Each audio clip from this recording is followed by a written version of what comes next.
হাইকোর্টের রায়ে নিয়োগ বাতিল হওয়া প্রাথমিক বিদ্যালয়ের সহকারী শিক্ষক পদে নির্বাচিতদের ওপর ফের জলকামান দিয়ে পানি ছিটিয়ে ছত্রভঙ্গ করে দেওয়ার চেষ্টা করেছে পুলিশ।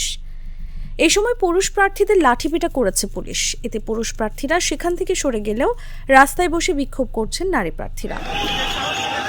রবিবার বিকেল 4টার দিকে শিক্ষা ভবনের সামনে সচিবালয়মুখী সড়কে এই ঘটনা ঘটে।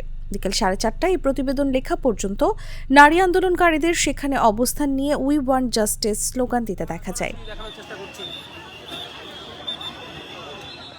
এর আগে বেলা 11টায় শাহবাগের জাতীয় জাদুঘর মোড়ে জড়ো হতে শুরু করেন আন্দোলনকারীরা। বেলা 11:30টার দিকে জাতীয় সঙ্গীত পরিবেশনের মধ্য দিয়ে তাদের পূর্ব ঘোষিত মহাসমাবেশ শুরু হয়।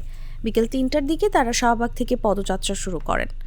শাহবাগ থেকে ঢাকা বিশ্ববিদ্যালয়ের টিএসসি হয়ে হাইকোর্টে মাজার রোডের দিকে যাচ্ছিলেন তারা। পরে হঠাৎ সচিবালয়ের দিকে রওনা দেন।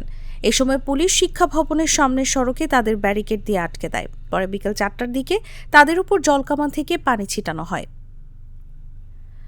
তবে জলকামানের তীব্র গতির পানির মুখেও রাস্তায় শুয়ে পড়েন নারী প্রার্থীরা। পরে পানি ছিটানো বন্ধ করে পুরুষ প্রার্থীদের লাঠিপেটা শুরু করে পুলিশ। এতে তারা ছত্রভঙ্গ হয়ে সেখান থেকে সরে যান। তবে নারী প্রার্থীরা রাস্তা ছাড়েননি, ফলে সড়কে যান চলাচল বন্ধ।